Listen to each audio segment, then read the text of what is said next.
The Doctor. In the TARDIS. Next stop, everywhere.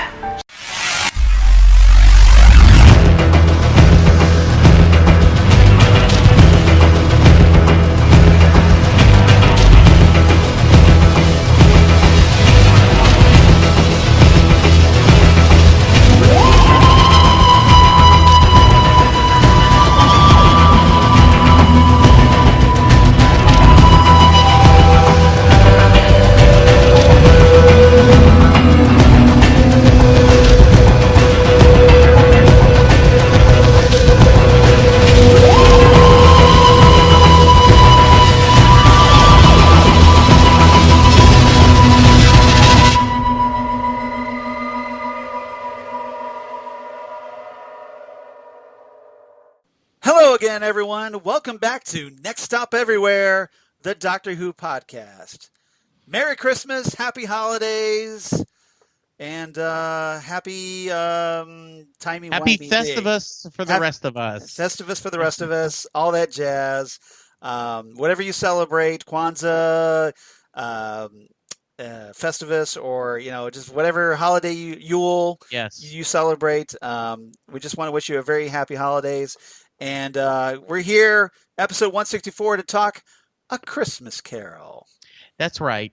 And I'm one of your co-hosts, Charles Skaggs, back in the TARDIS once again. But, of course, Santa Jesse making his appearance here in the TARDIS, ready to bring some Christmas cheer, because since Doctor Who isn't giving us a Christmas episode this year, once again, Next Stop Everywhere, we got your back.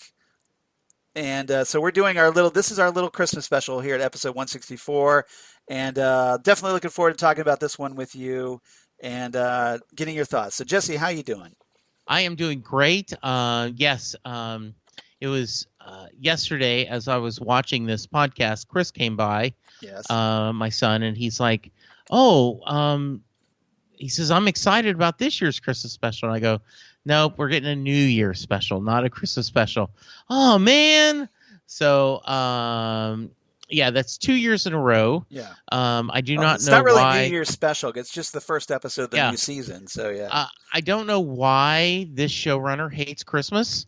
I'm going to start that right now. That's the rumor. You're not going to be that guy, are you? You're not going to. You're not going to be, the war on Christmas guy, are you? No. All right. So this episode, to me, was the first true Christmas special to me. Right. Because even after all the other David Tennant specials. Well, and that's because I wasn't watching them live. Oh. Yeah. See, Matt Smith was the first Doctor I watched live. The rest of them I was all catching up. On Christmas Day in 2010. Yeah. Yes. Yeah, that just seemed the other specials that came out on Christmas Day, I wasn't watching them, so they just seemed like another episode to me. Right. In fact, I did not even realize they were Christmas specials till after the fact we started talking about them. So this one to me was... You thought they were just like Christmas episodes. Well, yeah, exactly. I didn't realize they were on Christmas Day. Yeah. And this one was not only the first one, but it was so Christmas to the hilt. Right. This was a true Christmas theme, and that is one of the things I like best. And I realize that's a narrow goal to hit, but I love when the Christmas special is really about Christmas. There is a Christmas theme to it. And this is, I think if I had to rank, this would be my favorite. Maybe because it was the first, but this is truly, and I love everything about it. I love the title, tells you exactly what they're doing. And it is just I rewatched it and I loved everything about it.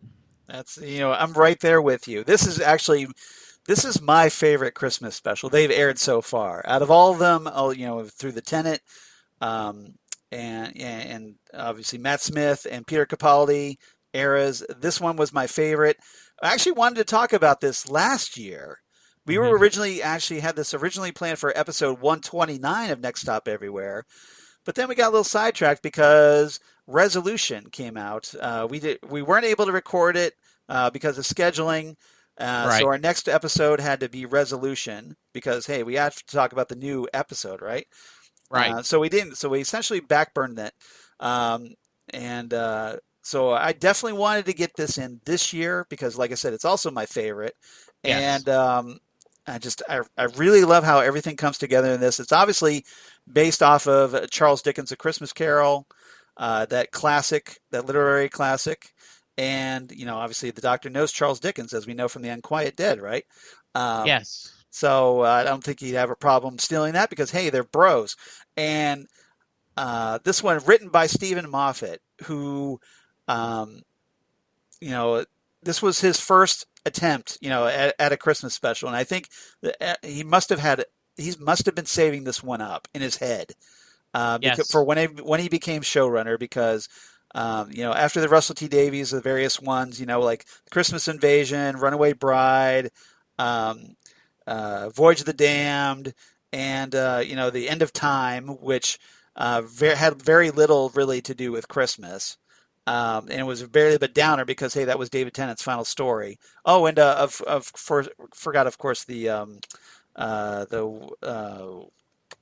that one with the governor from Walking Dead where he became... Yeah, that was a very The Next Doctor, right? Yes, The Next Doctor. Thank you. I was blanking on the title. So Russell T Davies, he's given us quite a bit, but yeah. Moffat, this is his first attempt at it, and he hits a home run and right out of the park on this one. Yeah, absolutely. Directed by Toby Haynes, who directed such episodes as The Pandorica Opens the Big Bang and The Impossible Astronaut Day of the Moon. So one of the better directors of the Moffat era, I think.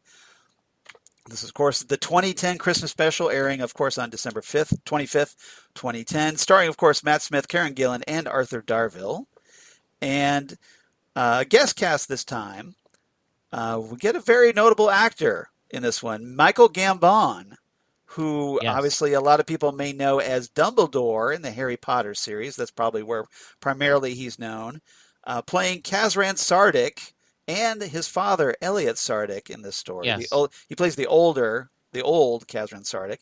And he's been in a lot of other different things. A lot of great movies. Sleepy Hollow, the Tim Burton one.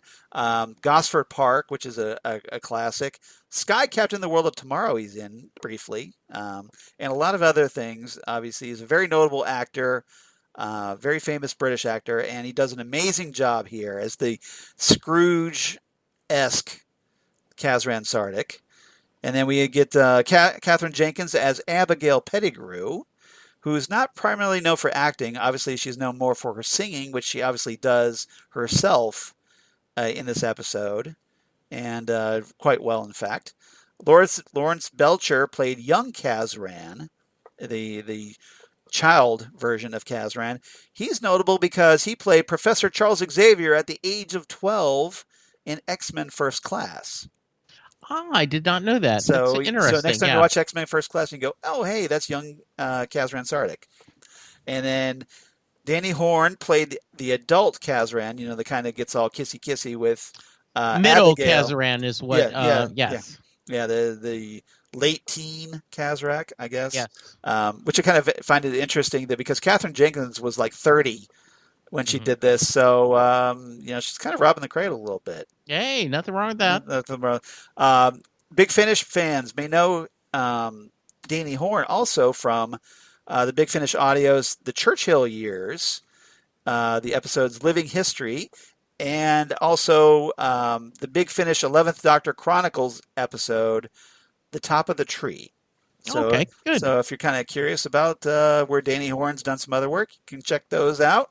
I haven't listened to either of those personally, so I can't recommend them. But not having heard them, but I'm sure they're great, and you might want to check them out.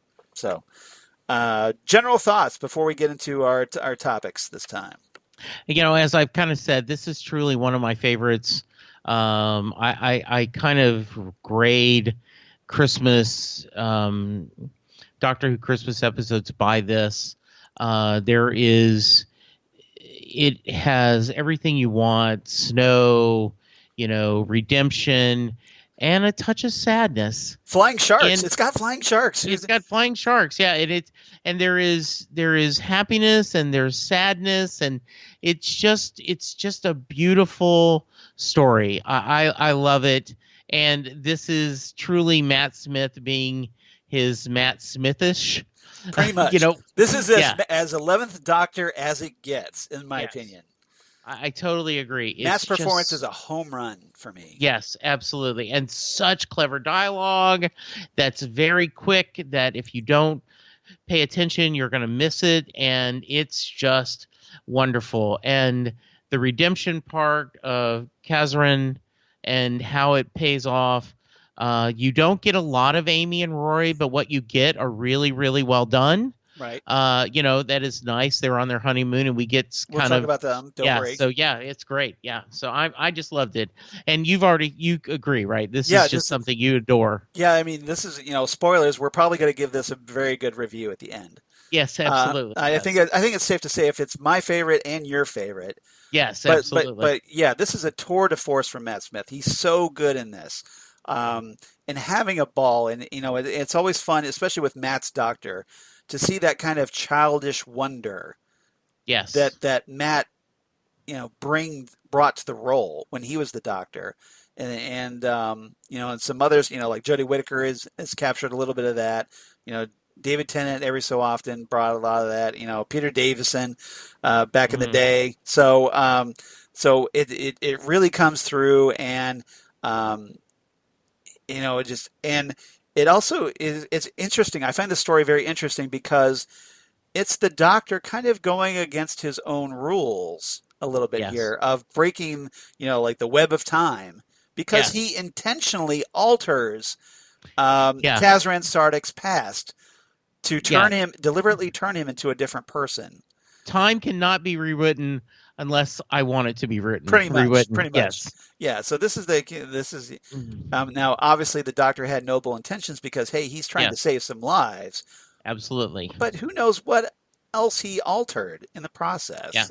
So this is the Doctor. Hopefully he kind of cleaned up his mess a little bit in the process of this, but we'll see. So, but other than that, I love this story. It's so fun, and it really captures the spirit of Charles Dickens' A Christmas Carol.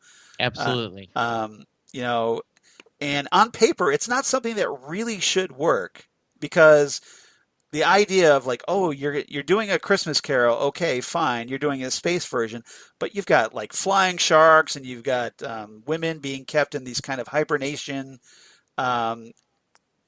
devices, and it just seems so unlikely. You've got spaceships crashing, and it just seems like, well, this really shouldn't work. But Moffat pulls it off beautifully, and I think it's his skill as a writer that he's able to take something so out there, as far as a concept goes, and make this work, including obviously the acting talents in this. Yes. All right. So let's get into this, because this is something, like I said, been waiting a year to talk about this. So let's talk. Yes. So topic number one, let's talk right off the bat, the 11th Doctor. And I want to talk about his relationship with the old Kazran and the young Kazran. As the Doctor encounters old Kazran and realizes he has to tweak his timeline, like I talked about, and befriends the young Kazran in the process. So Jesse, what are your thoughts about these three? Or two, take the pick. Yeah, how you want to call it. Kazran is a great antagonist, and he's run out of I cares. He truly is a bitter, does not care about anything. I don't even think he cares about himself. Right. He is this. A sad cynical, old man. Yeah. Bitter. But he didn't hit the child. And I thought that was brilliant, because the Doctor's sitting there, you didn't hit him. And obviously he starts doing his very doctorish Sherlock Holmes things. Right. And scanning the room and piecing things together. Yeah. And as he's thinking and he's talking to Amy, And she goes, "What do I hear?" He goes, "Oh, it's just the Christmas Carol. Pay no attention." A Christmas Carol. And you see his brain clicking, Yep. and oh, I now have a plan. It's light bulb. And Yes. ping, right over his head. You could almost see it come on. And this, go ahead. Yes. No, I just got to say that, just you see him, everything, like he's figured out his plan right there at that moment. And there is such a great job. You know, we just talked about Watchmen. Plug. Go, if you love Watchmen, go check out the Phantom Zone, where Charles and I have been covering that. But in the episode of God Walks Into a Bar, we said that they did a beautiful job of showing how Dr. Manhattan exists in all timelines at the same. This show did a great job of showing Kazran's memories changing. Yes. He's like, this didn't happen, but it did. I don't remember this, but I do. You know, and them showing that with the film and the filters, that this was, he's, as an adult, his memory is changing as it happens. Yeah. And that's very timey-wimey, and it could have been very confusing, but I think the way they showed that was very well done. Yeah, and, you know, the older Kazran played brilliantly by Michael Gambon. He did such a good job in this. Yes. You know, he starts pulling out these photographs of himself as a young boy with Abigail. Yeah. And looking on them fondly, realizing, you know, I've got these memories. Yeah. And you can see the doctor changing things. It was to see the doctor faced with this dilemma of, well, okay, there's this spaceship of people, including Amy and Rory, that are about to crash, and apparently my only way of rescuing them is to have Kazran Sardick use his device to lower them safely to the ground, but the controls are isomorphic. I can't do them. I can't use them myself. He tries that. To rule out that possibility. Now, I'm still a little vague on why he can't just use the TARDIS to get on board the ship as it's crashing.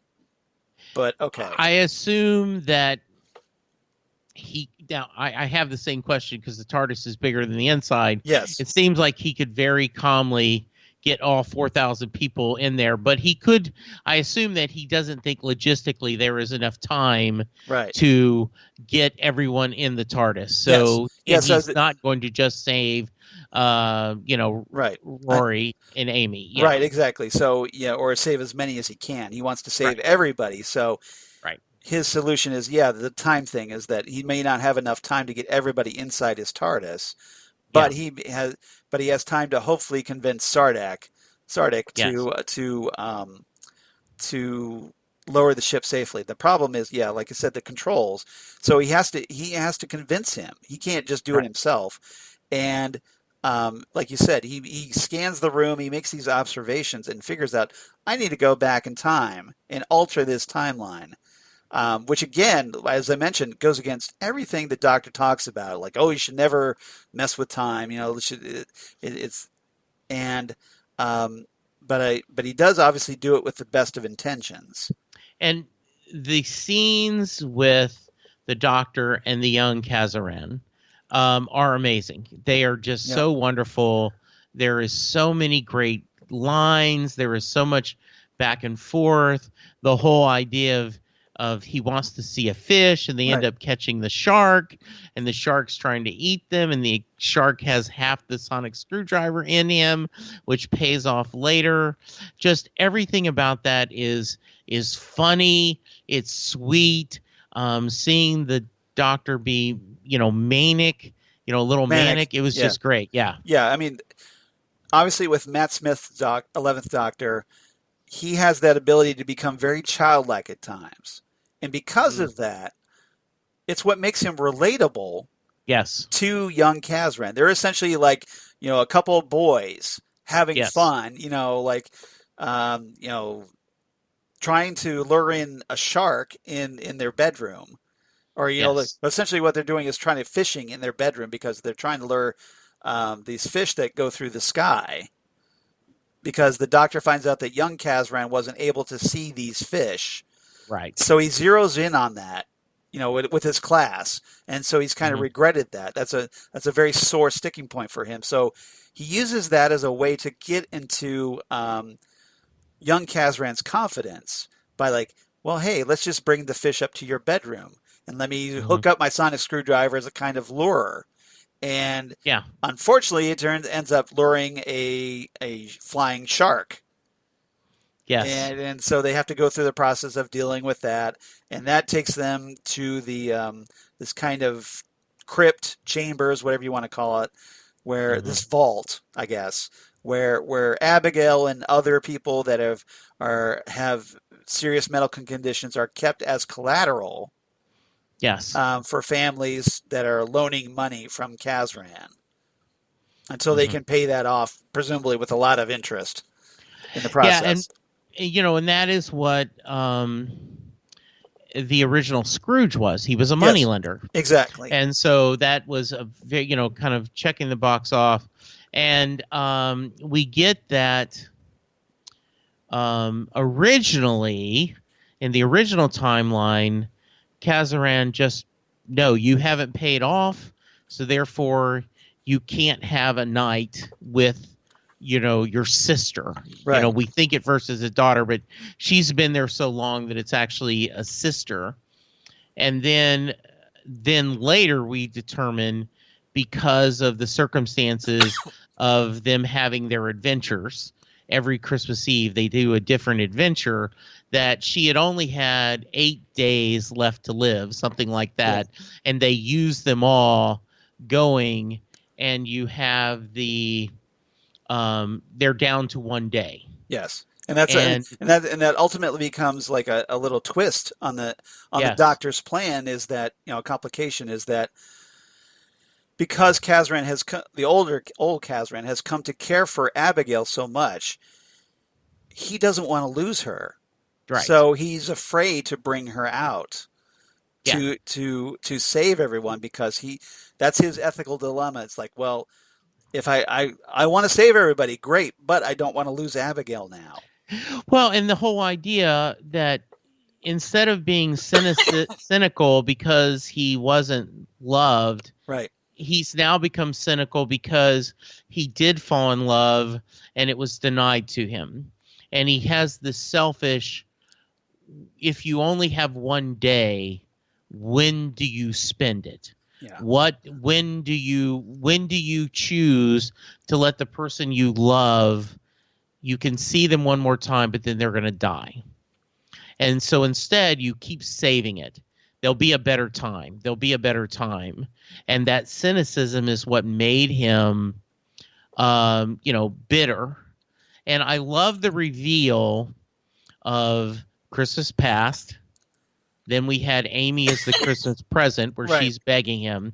And then the Christmas future, they twist it, and it's the young boy seeing the grown-up Kazran. It's a young Kazran seeing his older self as, that ghost of Christmas future. And this is what you're going to grow up into. Right. And the boy doesn't like that. No. He doesn't want to be that. It's his father. He says, father. And that is a common theme in redemption stories, that you become what you swear you're never going to be the kind of parent your parent was, but by nature or circumstances you become that. The great Cats in the Cradle, by the great Harry Chapin, right? My boy turned just like me. Right. And that kind of breaks the loop. But there was this moment where the old Kazran is about to strike his younger self. Yes. Because, as we find out, when Kazran was a boy, he was abused physically by his father. Yes. His father used to backhand him and do who knows what else. So I think it's part of that, because of that abuse, that Kazran grows up to be this old, bitter man. But the old Kazran catches himself in that moment, just before he hits his younger self. Yes. And that's what makes him realize, and maybe because of the doctor's intervention, he's able to come to this awareness that he doesn't want to be like that, and he hugs his younger self and he apologizes. Yes. And so essentially, it's the old Kazran expressing his regret over the way his life turned out to his younger self, and which is an amazing time travel theme. Yeah, and then what an amazing twist! Because how many of us would love to be able to go back to your younger selves and kind of redeem or to find that apologize for the way things turned out. Yeah, there is. Brad Paisley has an amazing song called "The Letter to Me." Yes, where he talks about if I could go back and write a letter to me at 17. There is, and I love the twist, Charles, where okay, we've saved the day. Kazran has changed his heart. Right, he's now going to save these people, but he is such a different person that the controls don't work for him. Yes. And so no matter what his good intentions, they're going to die. The doctor changed Kazran too much. Yes. As it turns out. And then they come up with, they had noticed that when she sang, she calmed the shark. Yeah. And he says, this is the only thing that will work. And Kazran makes the decision, or they let her out, and she says, after all these Christmas Eves, isn't it time we spend a Christmas together? Yeah. We'll talk about Abigail later. Okay. I want to talk about Okay. But yeah, it's just it's an amazing concept. I mean, it's just it's amazing to me how well Moffat pulls this off. Like I said, on paper, this really shouldn't work. But it does, and it's his skills as a writer and everybody else's skills as actors that really make this work. I agree beautifully. Yeah. All right. Anything else about the Doctor and the older and younger Kazran? Nope. I think we've covered it. All right. Topic number 2. Let's talk about Amy and Rory for a little bit. Mm-hmm. Obviously, like you said, they weren't primarily a main motivator of this story, but they do have their scenes. Yes. So I thought we should at least acknowledge them. As we find out, this ship that they're on is apparently for their honeymoon. Right. Because this episode takes place right after the Big Bang, where Amy and Rory had their wedding. Yes. And so this is the honeymoon episode that happened later that Christmas. And it's essentially like a space cruise liner, I'm guessing. Yes. Yeah.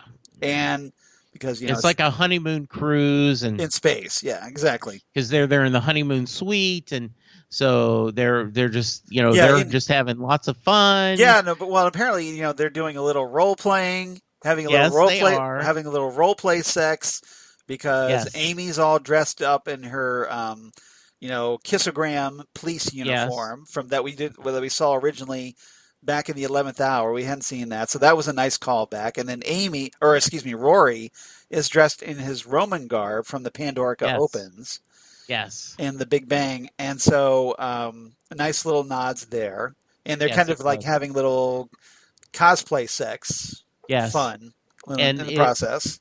And so then suddenly in the process of this ship starts crashing, and they come to the bridge. Amy's all panicked. She's like looking for the Doctor to save the day. He doesn't seem to be anywhere in sight. This is at the beginning of the episode.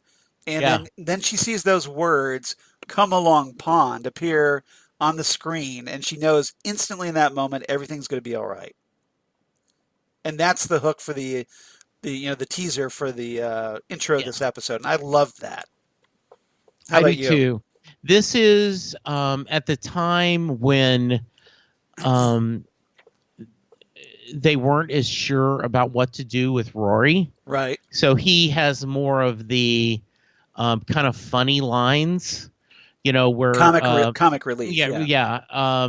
She has some wonderful scenes with Kazran and with the Doctor. Right. As always. She's the ghost of Christmas present, as it turns out. And because they do this little moment, and we should talk about this, where Amy is projected as a hologram to old Kazran to try to show him the souls, on that ship that are going to die if he doesn't do anything, as an attempt to try to convince him. Yeah, and to use those isomorphic controls. And what a sweet scene is they're singing, and they said because they thought it would help. It doesn't, but they didn't have the heart to tell them it's not working. Right. So they let them keep singing. And they're singing Christmas carols. Yes. And Silent Night. They're singing Silent Night. Yeah. It's just so beautiful. The emotional that they're showing, and Kazran's heart is hard, to use the like Pharaoh's heart was hardened. Kazran doesn't care, and which makes it that even more powerful when he does the turnaround. Yeah, exactly. Yeah. So obviously the Doctor brings the ship in for landing, and he meets up with Amy and Rory later, and where we find that the Doctor has apparently been building snowmen in the street. Not just one, several snowmen. Yeah. Yeah, they have that joke like, boy, they really must like snowmen. I must have counted 20 when I went a little crazy. So Now, obviously, this takes place before the Snowman episode, Christmas special. So it would have been kind of funny if they all came to life at that moment. But But obviously, after having watched the Snowman, I kind of like, oh, are they going to come to life? I did think the same thing. Yes, I did think the same thing. That would be pretty funny. And then the Doctor's reaction to seeing Amy and Rory in costume, I thought was rather funny, because he's like, why are you wearing those clothes?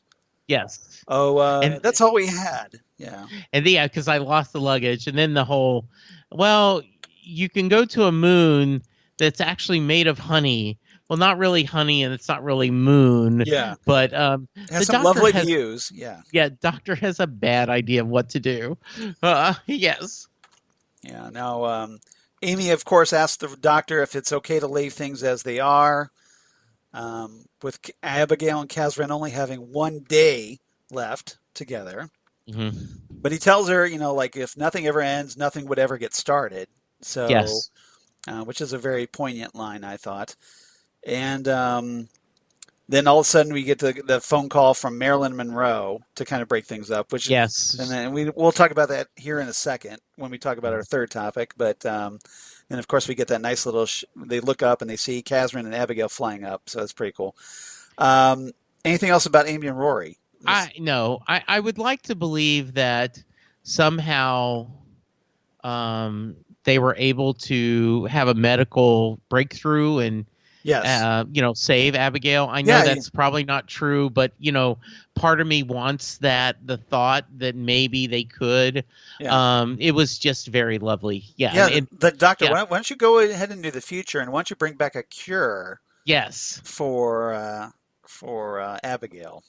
Maybe Kazran would have appreciated that. I think so. Maybe so. Yes. All right, but other than that, all right. Let's talk in the spirit now. Since we're talking Abigail, let's talk about in our third topic. I want to talk about Abigail and the late teen Kazran. Yes. So when they start falling in love, I thought we should talk about that and this courtship, because we see in the episode part of the plan. And this is kind of spurred on by the young Kazran. Yes. Is that, the Doctor returns every year. And he and Kazran and the Doctor release Abigail from her thing so they could go out and celebrate each Christmas with them. Each Christmas Eve. Christmas Eve. So because of that, the clock is ticking for Abigail. In her we don't know that, but yes. Yeah, so that's the threat looming in the background as we find out. Yeah. But over the years, they go to all these wonderful places, like the Doctor, like we see the Doctor and young Kazran dressing up in in Santa out hats, or one great moment is where they're both in fezzes. So the 11th Doctor we got another fez shout out, which was great. And a good thing River Song wasn't there to shoot them off their heads. Yes. And in a great moment, we see them both wearing Fourth Doctor scarves. Yes, which I love. I love that little Easter egg. That was very clever. Yeah. So in the years pass, and so obviously young Kazran grows up into teenage Kazran. Yes. And gets very tall and good looking, and then all of a sudden, Abigail, who's known him as a kid, just like for days in her world, suddenly he's all grown up, and she's going, "Hey." Well, I love the idea that she goes, "Doctor." Yes. Doctor each time till he's the teenage, yes, the good all looking, excited, Kazran. Ooh, hello. Hey now. Yeah. Exactly. So yes, that was very sweet. It could be creepy or sweet. I choose for it to be sweet.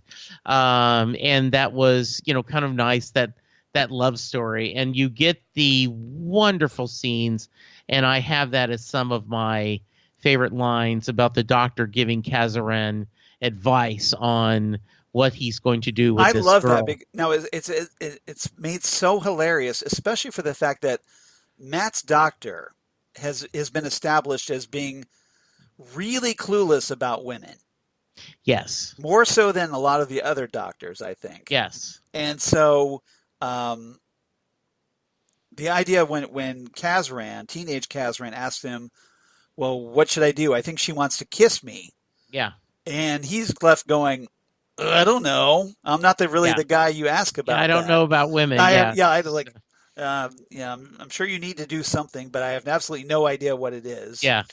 Stuff like that. And, like Abigail hints that they want to be alone.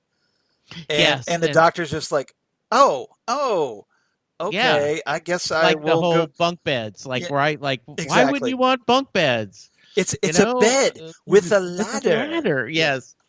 And I love that. I love that aspect of Matt's doctor so much. Yeah, and when we don't see what's going on, we just see them kissing after she says, I need to tell you what's going on.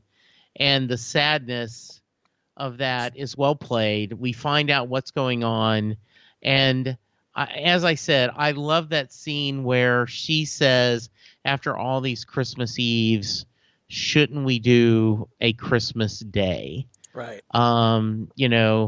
Another great scene is when they visit Abigail's family. Yeah, that was really sweet. And they have a Christmas Eve dinner. Abigail's request, like, can we make Christmas Eve about where I get to spend time with my family? Yeah. That would be nice. And they have the Christmas crackers and the little hats. Yes. And the doctor tries to do a card trick, and even it was perfect because he kept doing the wrong, and then supposedly in the cracker was the right card, and the kid's like, no, that wasn't my card either. Oh, shut up. Yeah, exactly.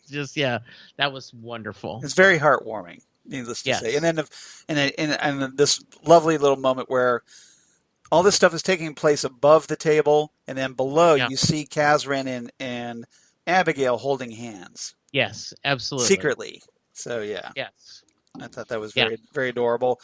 They end up going to Vegas, presumably, and they end up at this party where I guess Frank Sinatra is going to be singing or whatever, and the doctor's going to do a duet with Frank, and Marilyn Monroe is kind of pursuing the doctor. So presumably sometime in the early 60s or something. Yeah, it's like, I think Marilyn got engaged, and then they're kissing and ignoring him. Like, okay, Marilyn, let's head to the chapel. So, yes. So, because, they talk about they want to be alone. And it's here that Abigail tells Kazran about her condition. Yes. And Kazran becomes really bitter as a result. Yes. He doesn't want to do anything with the doctor. He's like, Christmas is for kids. Yeah, and very significant it's moment. A very complicated. It kind of throws the doctor's plan, really screws that up, I think. And Kazran unties his bow tie when he says, I don't think we need to do this anymore. Yes, exactly. Because notice he'd been wearing bow ties. Great symbolism there. Yes, absolutely. Yes. Yeah. So, just great. And then, of course, we get to see that great final shot of old Kazran and Abigail flying the flying shark in this, yes, because we saw that sequence when it was Abigail and young Kazran, where the doctor's like, behind taking the reins of this sleigh, yes, which instead of horses, it's this flying shark, and I thought that was great. And then they kind of reset that. Yeah, and it kind of sets the point that living in the moment, enjoying the present, was just really, really beautiful. Yeah, it was. Yeah, I liked it a lot. All right. Anything else about this episode? No, just it is, like I said, it's funny, it's sweet, it has just the right touch of sadness, but it ends that such a hopeful scene of seeing them in the sky. Right. With the flying shark is just great. And a big shout out to Murray Gold, who does some fantastic score with this. Brings this, great Christmas music, very uplifting. And the theme of the Doctor, that is weaved in a couple places. I totally agree. Yeah, it's just very magical, and the special effects were beautiful. There's a lot of the great shots where you see that kind of cloud swirling with the lighting and the cloud work and all the different beautiful. Fish, the school of fishes. In the sky and in the snow. It just looked magical. And, especially that one shot where the Doctor is there with young Kazran and Abigail, and he opens the door of his TARDIS. Yeah, they're like, no, that's not a miraculous. This is just transportation. This is, amazing. Or whatever. Yeah, exactly. And they open up the door, and it's just this wonderful shot. Yeah, it was. With all the flying fish and whatnot. Right. It was fantastic. Mm-hmm. All right. So, favorite quotes. What's your favorite quotes? Kazran as a child, are you really a babysitter? And the Doctor holds up his psychic paper. I think you'll find I'm a universally recognized as a mature and responsible adult. And Kazran, it's just a bunch of wavy lines. The Doctor goes, yeah, it's shorted out. Finally, a lie too big. Exactly. That was pretty funny. The Doctor, after he rolls out of the fireplace, all covered in soot. Yes. Doing his whole Santa Claus riff. Ah, yes, blimey, sorry. Christmas Eve on a rooftop, saw a chimney, my whole brain went, what the hell? Yes. Love that. I do too. Then he rubs his hands all Matt Smith-like. Yeah. When Kazran goes, what kind of tie is that? And the Doctor, a cool one. Yes. I like that, yes. Yeah, that was a nice little scene where the Doctor tells Kazran, explains to him why his bow ties are cool. Yes. Yeah, it's not the bow tie itself that's cool. It's the fact that, he finds it special. Yes. It means something to him that makes it cool. And that's what makes it cool. Absolutely. Yeah, I love that. The Doctor, another quote, where he sees the isomorphic controls and he goes, oh, now what's this then? I love this. A big flashy lighty thing. That's what brought me here. Big flashy lighty things have got me written all over them. Not actually, but give me time and a crayon. Yes. I love how the episode starts. On every world, wherever people are, in the deepest part of winter, at the exact midpoint, everyone stops and turns and hugs, as if to say, well done, everyone. We're halfway out of the dark. Back on Earth, we called this Christmas. Or the winter solstice. Oh, I can't talk. Solstice. On this world, the first settlers called it the Crystal Feast. You know what I call it? I call it expecting something for nothing.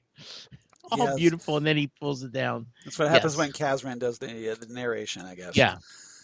The Doctor, pointing to frozen Abigail Pettigrew, and goes, who's she? Old Kazran says, nobody important. And the Doctor says, nobody important?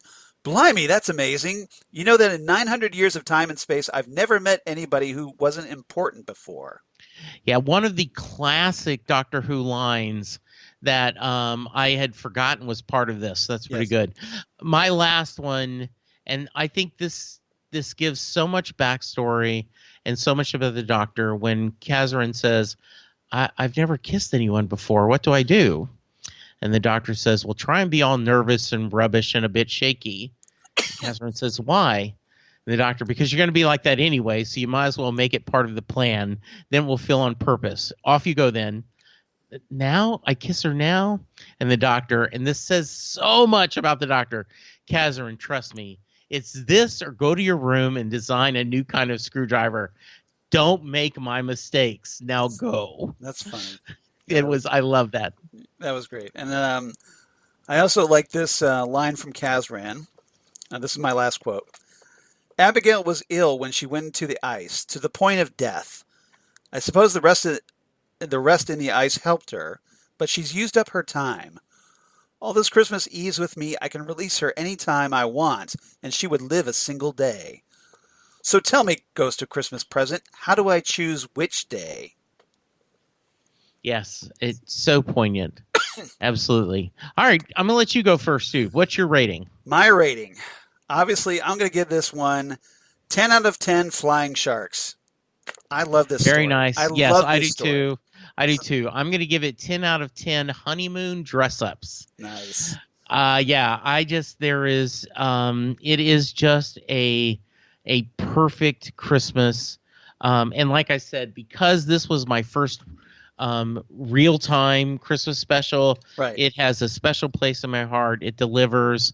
Matt Smith being his Matt Smithist, with the theme. It's beautiful. Yeah, I love that. So fantastic job. Well done, everyone. Yes. So, yes. Do you have a reverse the polarity? I do have a reverse the polarity. Yay. So you might not think I may have one because, back in the day, back in the classic era, of course, we didn't do Doctor Who Christmas specials. We didn't. That's something that kind of the modern era came up with. They would show repeats sometimes. Like yes. they would pick a happy... a very popular story. Yeah. They'd air that on Christmas Day or whatever. But they never actually did anything original for Christmas. Right. So... with that in mind, though, I'm going to choose. I want to take the TARDIS all the way back to 1965, 1966 for the Daleks' Master Plan. Okay. And this was the third serial in season 3, written by Terry Nation, the creator of the Daleks, and Dennis Spooner. Now, the general gist of this story is, in the year 4000, the Daleks want to conquer the solar system. And only the first Doctor and his friends Stephen Taylor, Sarah Kingdom, and Katharina can prevent catastrophe, although there's no guarantee they'll escape with their lives. But in one episode called The Feast of Stephen, which was the 7th episode of episode 12, or of this 12-part. This is 12 episodes, okay? Wow. So this was a huge, so you may think that, okay, like 4-parters are hard to get through being an hour and a half. This is a 12-episode saga. Wow. And so with The Feast of Stephen, we have the first Doctor essentially taking a little break from the action, from the main story. So it's kind of like a side little pause in the action, and he's going outside to fix this TARDIS scanner while his companions at the time, Sarah Kingdom and Stephen Taylor, remain inside.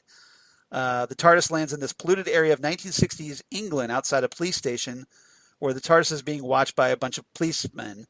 And to make a long story short, for the sake of time, there's a lot of confusion. A lot of the Doctor gets arrested by the cops, brought into the station. He starts confessing, like in this interrogation room, that, oh, hey, I travel in time and space, and they think he's nuts. And they're on their way to lock him up in the loony bin when Stephen, who gets a hold of a police uniform, comes in, says he's like a member of this like new recruit from G Division, and he'll take care of the Doctor. So he gets back in the TARDIS. Sarah, meanwhile, while in the process of trying to repair the scanner outside, also is in the process of getting arrested when the Doctor and Stephen return. But they get away, they get back in the TARDIS, and they end up traveling to this film set where the Doctor encounters Charlie Chaplin and Bing Crosby. Mm-hmm. And then they materialize away from that. And at the end of the episode, and this is where it gets the real Christmas connection here, mm-hmm. the Doctor and companions have a toast to Christmas. And it's here that William Hartnell breaks breaks the fourth wall and addresses the audience directly, wishing, a Merry Christmas to everyone at home. Oh, nice. So essentially, this is the closest thing we kind of get to a classic era Christmas special. Okay. So it's very cool moment. That's I believe is on online on YouTube. I think that little clip is that little section. Okay, so if you want, the actual episode doesn't survive, but I think the clip has, if I'm not mistaken. If nothing else, the audio is definitely out there. But it's very cool, and it's kind of nice to see that little breaking of the fourth wall, because you don't see that very often in Doctor Who. No, I'll have to look that up. Tom Baker was fond of that, doing that every so often, but primarily Doctor Who doesn't do that, so it's very cool. Yes, very nice. So check out the Feast of Stephen, the 7th episode of the Daleks Master Plan. That's my recommendation. Nice, very nice. All right, so we do have some feedback. Oh, very good. A lot of feedback. We got 3 people writing in this time. Nice. So, all right. So I'm going to give this a shot because my voice is cracking here, as you can probably tell. All right. So first off, we have David K. Proctor writing in. Thank you, David. Once again, always great to hear from David. David writing in, of course, about A Christmas Carol. Says, I'll tell you what, I'm not really sure what to say about this show. This episode is very entertaining and has just about everything I like in a Doctor Who, but also throws the rules right out the window. I know our Christmas specials are supposed to be like that, and seems like fiction inside fiction, so I guess this fits the bill perfectly well. It is very entertaining, and I do like it. I'll go ahead and give my rating as 9.5 out of 10 Freezer Pop Girlfriends. Nice. Now, I want to know what the half-point deduction is for. Yes. Since I'm watching the show out of order and just recently watched The Husbands of River Song, it's another Christmas special from the Capaldi era, I can't help but entertain the questions that are asked, such as, could you do it? The Doctor has done it and will do it again. He's lost everyone he cares about, including his own entire species. Although, of course, we know that he finds them again, but that doesn't mean he didn't suffer through the loss. Right. So I'm guessing he's talking about the Doctor falling in love? I think Kazran is the idea that Kazran has lost what he loved. Oh, okay, got it. And could he sacrifice that love? Yes, absolutely. I get it now. Okay. So since the Doctor has also met Charles Dickens, it's okay that he borrowed this idea, I would say. So like I said, they're time bros, right? Exactly. They all can't be original, but like that original work, the best part of this show is that it makes you reflect on what kind of person are you, and what person have you been, and what person do you want to be? Yeah. We cannot go back in time and fix ourselves, obviously, but we can live our futures as the best people we can be. Let's hope this catches on. Yes, looking forward absolutely. to New Who, and glad we'll get to see it with 2020 vision. I see what you did there. Yay, I like that. Have happy holidays and a happy New Year. Well, happy holidays and happy New Year to you too, David. Yes, always indeed. great to hear from you. Next up, we have, of course, the great Holly Mack, Holly from Wisconsin, Holly. writing in once again, who did a fantastic job as a special guest companion this year. So I want to give a special shout out to her. Hey, Charles and Jesse. This is about A Christmas Carol as well. First, let me wish to both of you and all fellow listeners of Next Stop Everywhere a very Merry Christmas. This is one of my favorite Christmas specials, having the Doctor away from his companions to have an adventure. The Doctor sure knows how to make an entrance coming down the chimney. The 11th Doctor makes quite the interesting babysitter. Yes, he does. Mature, responsible adult. That's our Doctor, who's still a big kid at heart in this regeneration. Kazran Sardick was an interesting character in each of his stages of life. Loved the time hops as well, with the Doctor and Kazran visiting Abigail. Chalking up another use for the sonic screwdriver as fishing bait. To paraphrase a certain movie, he's going to need a bigger Sonic. Obviously resetting Jaws there. I see what you did there.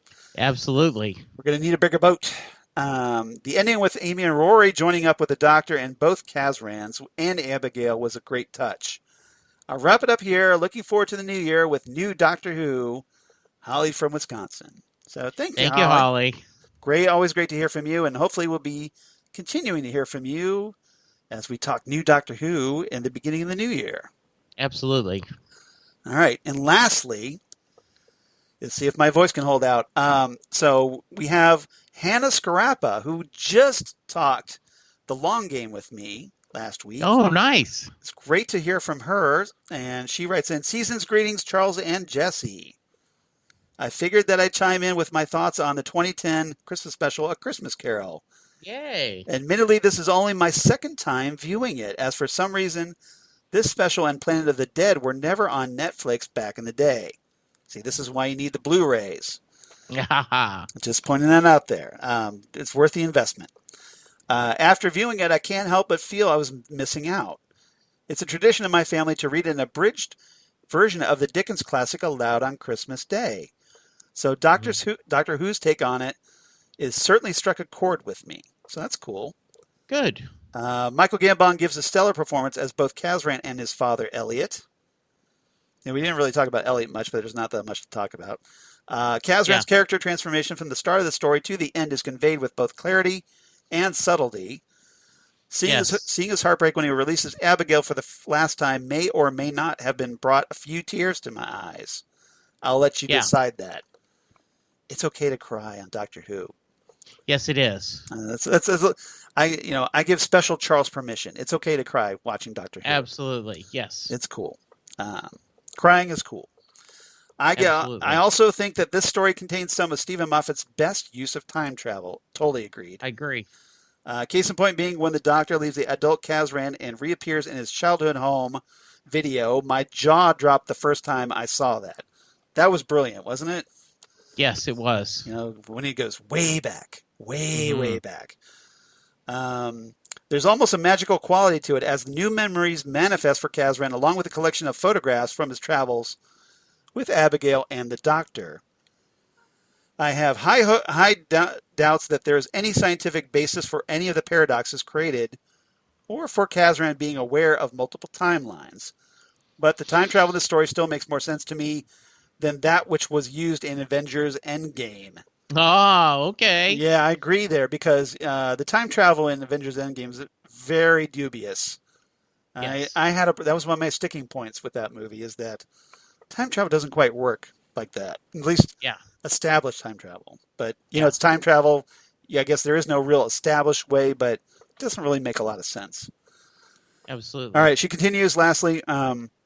With regards to the music, I have nothing but good things to say. Murray Gold is still in top form here, especially with Abigail's song, which is one of my favorite pieces of his. As much as I like Sigyn Akinola, the current composer of Doctor Who, I do miss these sweeping orchestral pieces from time to time. I totally agree with that. I'll wrap it up here, but I wish you a Merry Christmas and a Happy New Year. I look forward to your coverage of Spyfall, Series 12, and whatever the mysterious holiday special is next year. Oh, okay. Well, there you are. So We've answered your question. I guess we're already committed for next year, right? Yes. Keep it. I see what you did there, Hannah. Keep up the good work. Best regards, Hannah Scarappa. So great to hear from you as well, Hannah. Thank you so much. And you did an amazing job on the long game. Absolutely. Sure did. Yeah. If you haven't listened to that, I definitely recommend going back a week and use the TARDIS, go back and check out that episode. Absolutely. All right. Jesse, that's a lot. I know. Yes. So if you want to be like David, Hannah, and Holly, not necessarily in that order, drop us a line at nextstopeverywheresmg@gmail.com. That's nextstopeverywheresmg for Southgate Media Group at gmail.com. Or you can reach us on Twitter at nextstopsmg, or on Facebook, Next Stop Everywhere, the Doctor Who podcast, or on Instagram at Next Stop Everywhere podcast.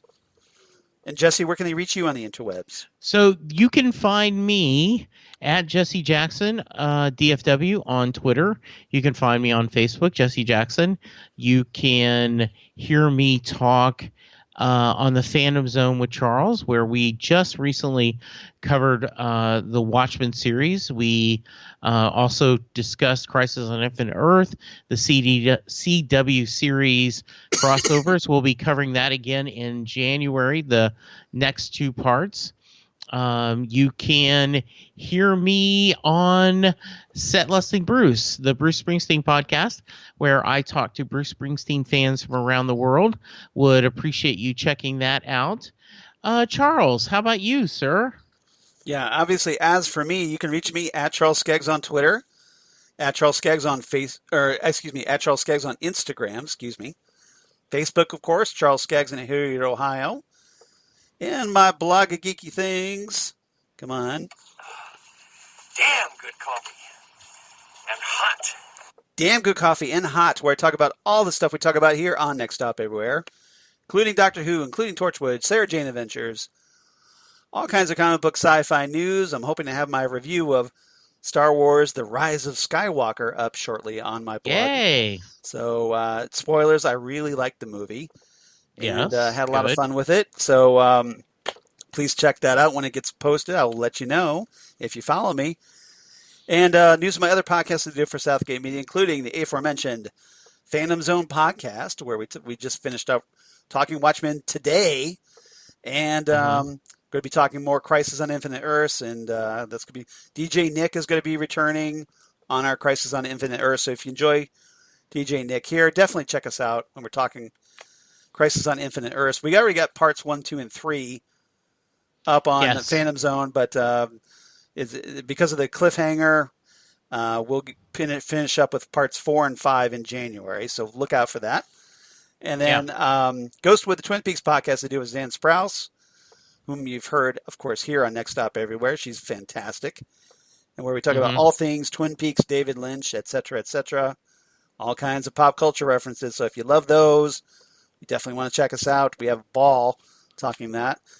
And, of course, the Titan Talk, the Titans podcast, where we kind of wrap things up with Titan Season 2. And we're kind of on hiatus as we wait for Doom Patrol Season 2. So, absolutely. To talk about that. So, everybody, thank you so much for an amazing 2019.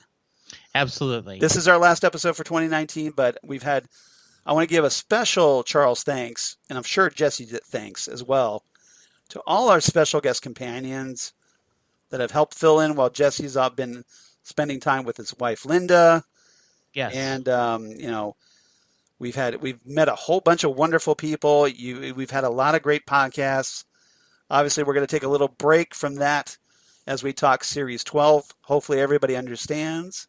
Yes, absolutely. But I'm sure once we get back into the, soon to be dreaded Doctor Who hiatus once again, we can start that up again. And now, as we talk about Series 12 episodes, we're hoping to have someone join us. Yes. But if you're kind of in the mood to talk some Series 12, drop me a line. And Jesse, or drop us a line. Let us know if you want to kind of join in. We may be able to work you in. We're not sure. We have to wait and see how things play out. I don't want to get ahead of myself. Yeah, we don't. But Charles and I definitely are going to talk. We are trying to work on some other things, and it's always nice to have a third person in the TARDIS. Yeah. So we'll see what happens. Yeah, we're hoping we'll have a very familiar name joining us. Yeah, but we have to kind of play things by ear at the moment. So we'll just wait and see. Hopefully all the stars will align, the time vortex aligns, and we'll get this worked out. But if nothing else, like Jesse said, it's going to be us. We'll be talking Series 12. And we'll be starting off, of course, next time on Next Stop Everywhere with Spyfall Part 1. That's Episode 1 of Series 12. It's a two-parter. Yes. So I think we should talk about Part 1 first instead of just waiting for Parts 1 and 2, don't you think? Yeah, absolutely. We absolutely need to do that. Then we could give more time to it, if nothing else. And you know, so we'll be back on a weekly schedule. Yes. So everybody, I know it's been a long time since we've been weekly, but it's going to be a lot of fun. And Jesse, I'm definitely looking forward to talking new Doctor Who with you. I am too. So I do want, as we're sending this out, we want to wish all our listeners a wonderful Merry Christmas, Happy Holidays, and hope that 2020 is a year filled with happiness and success and love for everyone out there. We appreciate you so much, And Merry Christmas and Happy New Year to you, Charles. You are my podcast brother, and it is truly one of the great things in my life getting to visit with you on a regular basis. Well, Merry Christmas and Happy New Year to you too, Jesse. You've been a wonderful podcast partner. We've done this for over 5 years now. Yes. 5 years you put up with my nonsense. Yeah. So you should get like a medal for that, a special medal for that. We have been good for each other, and it is a lot of fun, and we are so thrilled that dozens of people joined us on the trip. We are really appreciative of our audience that they put up with our nonsense and are very good to us. So thank you very much for that. I actually have a quote. All right, go for it. I haven't been having. Yeah, you haven't had a quote for a while. Yes, go for it. But I thought this was so appropriate. This is from another Christmas special. Yes. And Amy says at the door, and she tells the doctor, "We're about to have Christmas dinner. Joining us?" And the doctor says, "If it's no trouble." And Rory says, "There's a place set for you." And the doctor says, "But you didn't know I was coming. Why would you set me a place?" And Amy says, "Oh, because we always do. It's Christmas, you moron." And I just, nice. That I love that story of family. Yep. So only family can get away with calling each other morons. Right. So listeners, you are not morons, but no, there is always a place set for us in our podcast table. And set for you out there in podcast land. So absolutely. Everybody, thank you so much for an amazing 2019. Come on back in just over a week. We're going to talk Spyfall Part 1 as we head into 2020 right here on Next Stop Everywhere, the Doctor Who podcast. Goodbye, everybody. Happy holidays. Goodbye. Happy holidays.